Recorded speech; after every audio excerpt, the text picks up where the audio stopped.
August 26, 1346. The French army had every conceivable advantage. 30,000 soldiers against 9,000 Englishmen, the best knights in Europe, in a battle on their own soil. It seemed that the outcome was a foregone conclusion and that the small English army would simply be wiped off the face of the earth. But on that day, something happened on the field at Crécy that changed the rules of warfare forever. One technology perfected by simple peasants put an end to centuries of aristocratic cavalry domination. It was not just a battle, but the execution of an entire era. Watch the video to the end to find out how a handful of archers made knights obsolete in a single battle and why that day became a black day for the European aristocracy.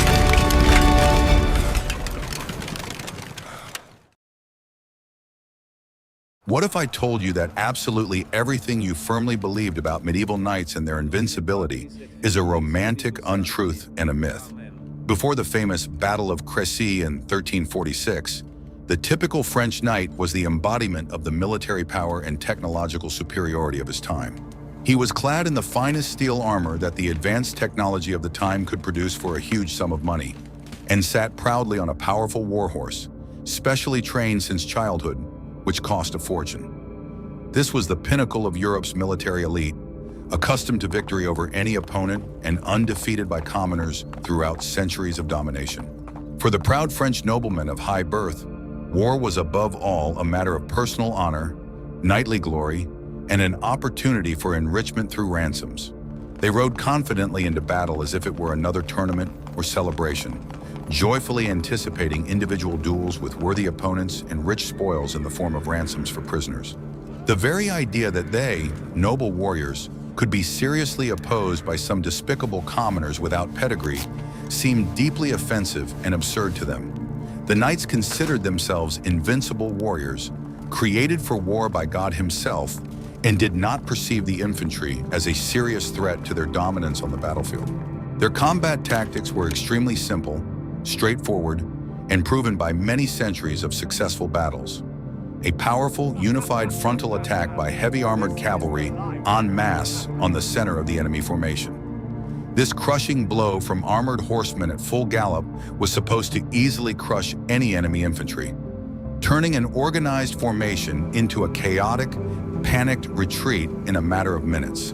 They had no doubt about their success and believed that this time too, everything would go according to the usual proven scenario, ending in their triumphant victory. The French knights were blinded by their past successes and saw no need to change the tactics that had worked for centuries against feudal militias. King Edward III's English army, on the other hand, consisted mainly of ordinary common people without titles or coats of arms. They were yeomen, free, prosperous peasant landowners who from early childhood had stubbornly learned to wield not an expensive knight's sword, which required strength, but a long yew bow as tall as a man, which required years of training. For them, harsh warfare was not a knightly tournament or a celebration, but hard, dangerous work that had to be done professionally for their king and country in order to return home alive. They did not seek personal glory, but wanted to survive and receive their modest pay for their service.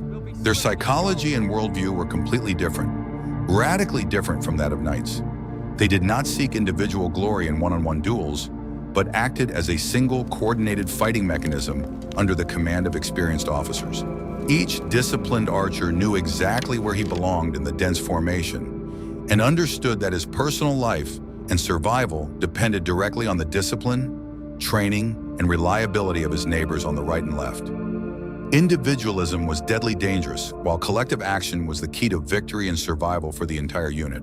This fundamental contrast between the armies was not simply a difference in weaponry or tactics, but a real clash between two diametrically opposed worlds and philosophies of warfare. On one side stood the aristocratic military elite with its archaic code of chivalry, individualism, and pursuit of personal glory in combat. On the other side stood a professional, well-trained army of disciplined commoners, relying entirely on iron discipline, coordinated collective action, and new tactics. It was a clash between the old feudal world and the emerging new order, where professionalism triumphed over noble birth. On that fateful August day in 1346 at Crécy, These two opposing philosophies of war and worldviews were about to clash in a decisive, bloody battle that would determine the future. The self-confident French knights did not yet know or suspect that their traditional idea of knightly combat was hopelessly outdated and no longer worked. They proudly rode into battle, not toward unexpected glory and triumph, but toward the complete and utter collapse of their entire feudal era and value system. Crécy would become a symbol of the end of the era of knightly dominance on the battlefield and the beginning of a new era of professional armies. Their expensive steel armor, which cost an ordinary family a fortune, was supposed to provide reliable protection against any known cold weapon of the time.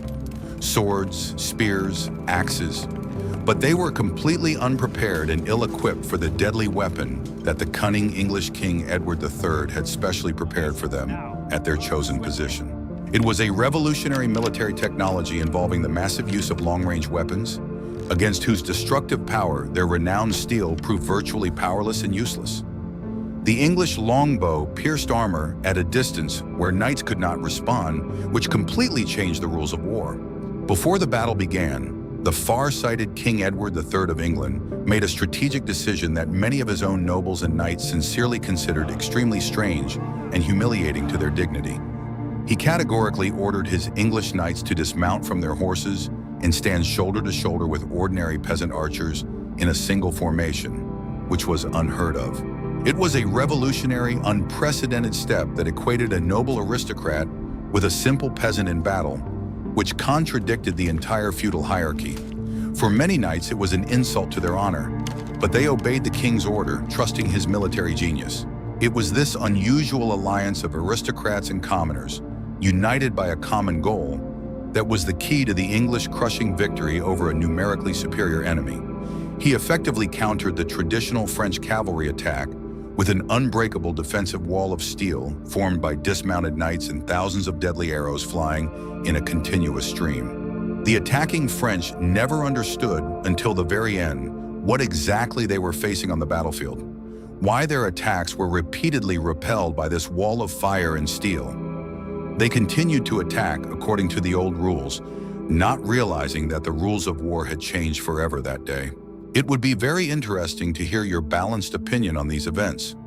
What exactly do you think about this historical clash between an aristocratic feudal army based on individual valor and a professional peasant army based on discipline and technology? Write your detailed thoughts in the comments below. Want to know the secret that changed the course of war in Europe? That secret was the English longbow.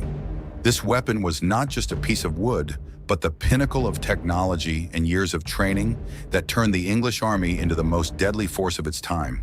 The longbow was made from a single piece of yew wood, using wood that combined both heartwood and sapwood.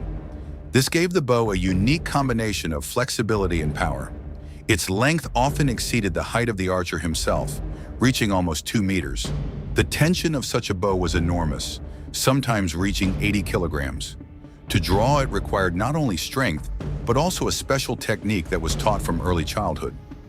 Archaeologists find skeletons of English archers with deformed shoulder and spine bones. Such was the price of wielding this weapon. The main advantage of the longbow was its rate of fire. An experienced archer could shoot 10 to 12 arrows per minute. This was 3 or even 4 times faster than a crossbowman, whom the English would have to face. Arrows fired from such a bow had enormous penetrating power. At full speed, they could pierce chainmail or find a vulnerable spot in plate armor. A massive volley of thousands of such arrows created a veritable wall of flying steel. The opponents of the English archers at Crécy were Genoese crossbowmen, considered the best mercenaries in Europe. Their crossbows were powerful and accurate weapons, but they had one critical drawback. They took a long time to reload. To reload a heavy crossbow, a soldier had to rest it on the ground, put his foot in a special stirrup, and pull the string with a winch. This process took a long time, during which an English archer could fire several arrows. Thus, the technological advantage was on the side of the English. In addition, the English army relied on mass numbers. A royal decree was issued requiring all men of a certain age to practice archery every Sunday. This created a huge reserve of trained archers. As a result, by the middle of the 14th century, England possessed a unique military resource. They had an entire army of professional archers capable of creating an unprecedented density of fire on the battlefield. This was their main trump card in the upcoming battle. It was this technology that formed the basis of King Edward's tactics. He knew that no cavalry attack could withstand a barrage of tens of thousands of arrows. All that remained was to choose the right place to exploit this advantage. But even the most sophisticated weapon is useless without a competent strategy. In the next chapter, you will learn how the English king turned the terrain itself into his main ally. Was what I am about to show you a tactical move of a genius or a madman? Realizing that the French had numerical superiority, King Edward III decided not to attack, but to defend. He spent a whole day searching for and preparing the ideal position for his small army. He chose a gentle slope between the villages of Crécy and Vaudecourt. This position gave him several key advantages. First, his army was positioned higher than the enemy, which made any attack difficult. The French knights would have to attack uphill. This slowed down their horses, depriving the cavalry charge of its main components, speed and power. By the time they collided with the English lines, they would already be exhausted. Second, the flanks of the English army were well covered by the forest and the river. This ruled out the possibility of a flanking maneuver and forced the French to attack head-on at the most protected section. Edward imposed his rules of the game on the enemy. Thirdly, the sun was on the English side that day. The battle began towards evening, and the sun was shining directly into the eyes of the advancing French. This blinded them, preventing them from correctly assessing the situation and the location of the English troops. Edward arranged his forces into 3 large divisions. 2 of them stood in the front line, and the third, under his personal command, was in reserve. Mounted knights and spearmen formed the center of each division, and archers were positioned on the flanks in echelons. This arrangement created so-called fire pockets. Any attack on the center of the English positions would inevitably come under crossfire from archers on both flanks. It was a simple but incredibly effective defensive scheme. In addition, according to some sources, the English dug many small pits in front of their positions. These wolf pits were intended to disrupt the formation of the attacking cavalry and cause the horses to stumble. Every element of the landscape was used for defense. King Edward himself took up a position at a mill located on top of a hill. From there, he had an excellent view of the entire battlefield. He could control the course of the battle and bring his reserves into action at the right moment. Thus, even before the first clash, the English gained a huge tactical advantage. They forced the huge but disorganized French army to attack them in a pre-prepared and perfectly chosen position. It was a trap, and the French walked right into it. Guess what happened next? The French army approached the battlefield exhausted after a long march.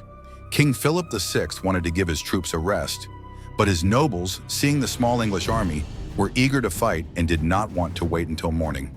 The Genoese crossbowmen, about 6,000 men, were the first to be thrown into the attack.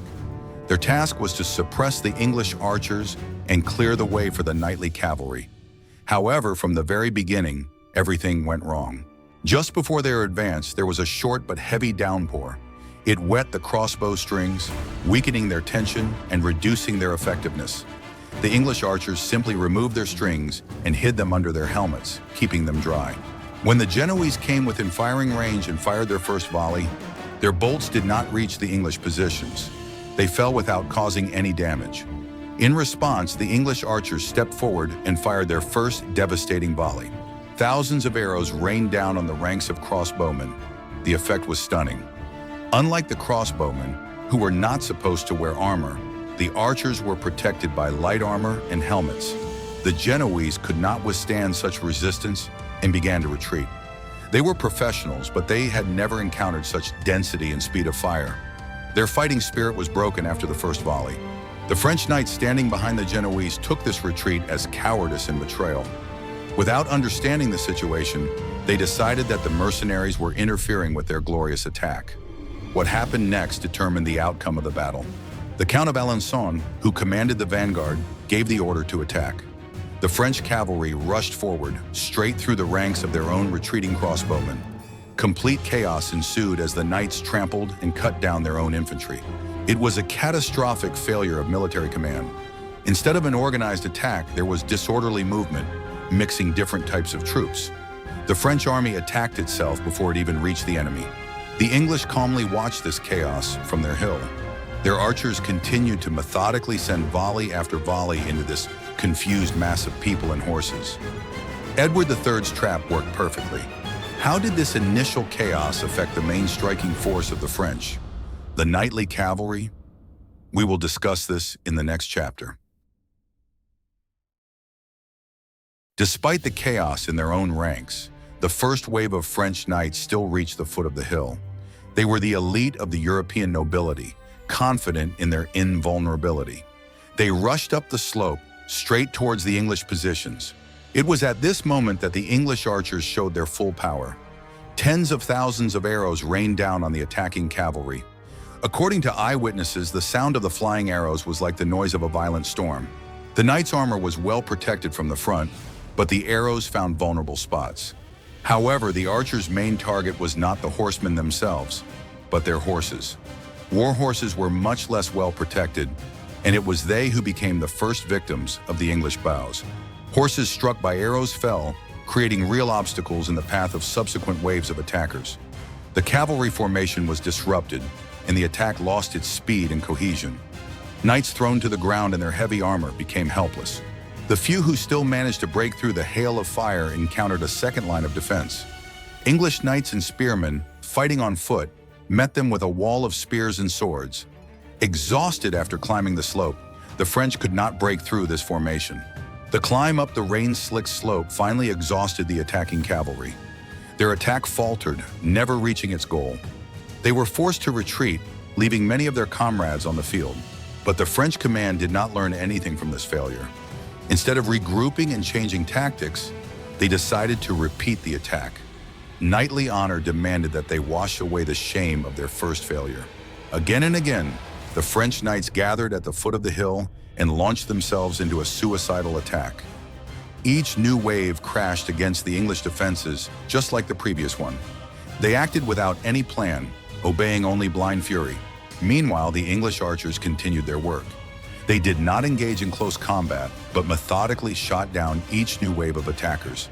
They had a huge supply of arrows, which were delivered by carts right during the battle. The field in front of the English positions gradually turned into an insurmountable obstacle. This was the price of the French command's stubbornness and inability to adapt to the new reality of war. Their old tactics no longer worked. Are you ready for the shocking truth about knightly honor? What happened next can hardly be called tactics. It was mass, stubborn self-sacrifice, dictated not by common sense, but by a false understanding of valor. The French knights launched no fewer than 15 attacks on the English positions. Each was as chaotic and unsuccessful as the first. They acted in scattered groups without a unified command or clear plan. The driving force behind these attacks was not military necessity, but personal ambition and feudal pride. Each lord wanted to show his bravery and be the first to break through to the enemy. This led to disunity and huge losses. King Philip VI practically lost control of his army. His orders were ignored, and the nobles acted at their own discretion. The army turned into a mob where everyone fought for themselves. Among the attackers were allies of the French, such as John the Blind, King of Bohemia. Despite being blind, he ordered his knights to tie his horse to theirs and lead him into the thick of battle. It was a gesture of desperate bravery, but completely pointless from a military point of view. The English, on the other hand, maintained iron discipline. They did not succumb to provocation and did not break formation. They simply stood their ground and did their job, sending arrow after arrow. This battle clearly demonstrated the crisis of knightly military ideology. Individual valor proved helpless in the face of an organized and disciplined army. The era of knightly duels was coming to an end. By nightfall, the French army was completely exhausted and demoralized. The losses were enormous, especially among the nobility. The cream of French knighthood lay dead on the slopes of the hill at Crécy. The English, on the other hand, suffered minimal losses. It was not just a defeat, but a humiliation. The most powerful army in Europe had been defeated by a handful of commoners. It took the French a long time to learn this lesson. But why did the English knights not fight on horseback like their opponents? In the next chapter, we will examine this key tactical move. One of King Edward III's brilliant decisions that predetermined victory was to order his own knights and men-at-arms to dismount. While the French relied on a cavalry charge, the English turned their cavalry into elite heavy infantry. This move had several important tactical consequences. First, the dismounted knights created an incredibly strong defensive center. Standing shoulder to shoulder, they formed a wall of shields and spears that was virtually impossible to break through. Their heavy armor made them almost invulnerable to random arrows and blows. Second, it allowed for an effective combination of heavy infantry and archers. While the archers on the flanks shot at the attackers from a distance, the foot soldiers in the center were ready to meet the few who broke through. It was the perfect combination of long-range and close-range combat. Thirdly, it had a huge moral impact on the entire army. Ordinary archers saw that lords and counts stood with them in the same formation, sharing all the dangers. This strengthened morale and created a sense of unity that the French so sorely lacked. Fighting on foot, the English aristocrats could not succumb to the temptation to rush into individual attacks in pursuit of glory. They were forced to act as part of a unified whole, obeying common discipline. This completely eliminated the chaos that reigned in the French army. Their main task was to withstand the onslaught and protect the archers. If the French knights managed to break through the wall of arrows, they encountered fresh forces of English men-at-arms. Exhausted by the march and the battle, they could no longer fight effectively. This tactic was not new to the English. They had already used it successfully in wars with the Scots. But at the Battle of Crécy, it was used against a classic knightly army, and the result exceeded all expectations. It showed that heavy infantry and defense could be stronger than attacking cavalry. The French, seeing the dismounted English knights, probably perceived this as a weakness.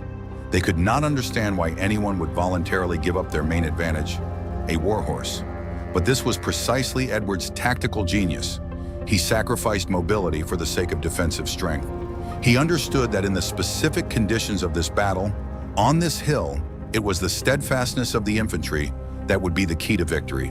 And he was not mistaken. Thus, the English victory was achieved not only thanks to the archers. It was the result of the competent interaction of all branches of the army. Every soldier, from a simple archer to a count, knew his task and carried it out with cold efficiency.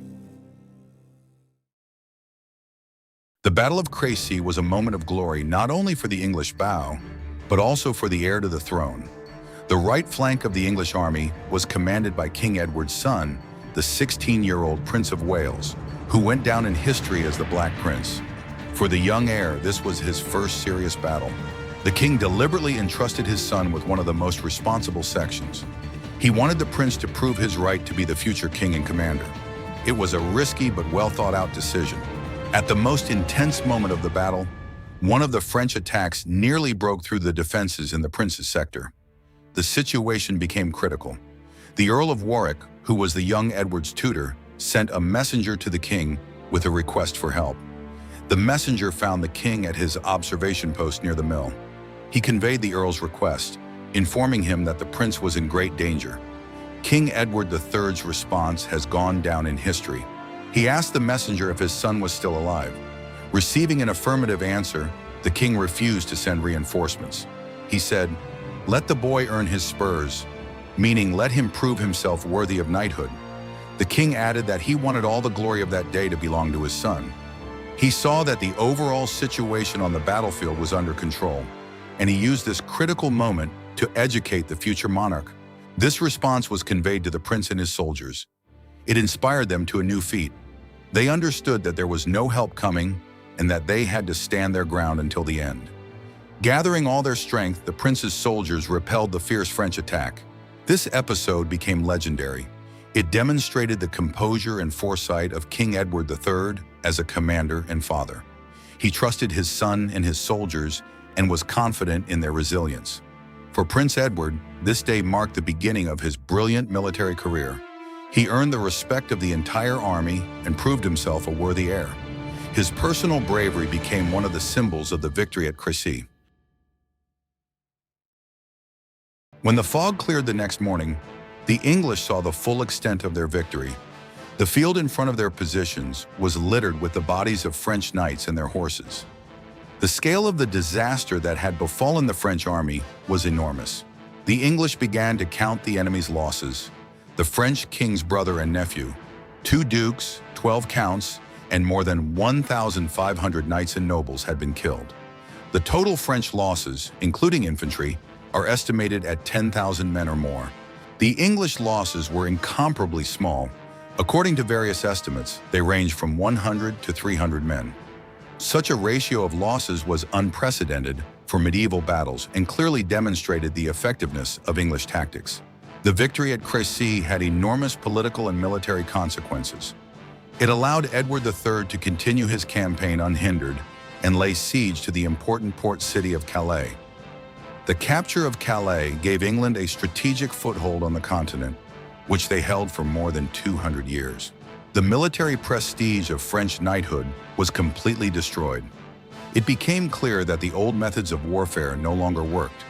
The battle showed that well-organized infantry, armed with effective long-range weapons, could defeat any cavalry. This battle went down in history as one of the most decisive tactical victories. It marked the beginning of the end of an entire era, an era where armored aristocrats on horseback dominated the battlefield. The Battle of Crécy in August 1346 was not just another tactical victory of one army over another on the battlefield. It was a true historical condemnation of an entire outdated social and military system based on chivalry, feudal hierarchy, and individual valor. On that fateful August day, it became clear to everyone that the era of feudal heavy cavalry on the battlefield was irrevocably coming to an end, giving way to new forms of army organization.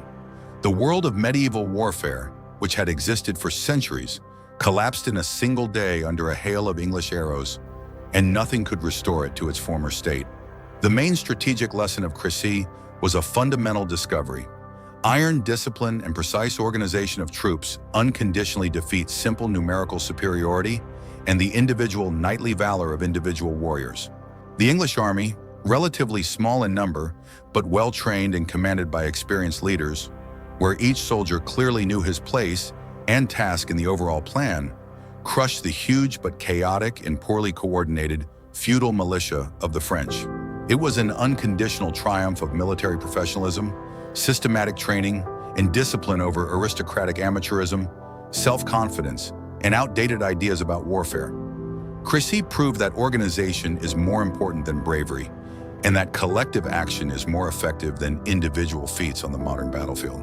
The English longbow convincingly showed all of Europe that a trained commoner peasant armed with modern effective weapons and undergoing systematic training could successfully and effectively oppose an elite warrior knight in expensive armor, defeating him at a distance.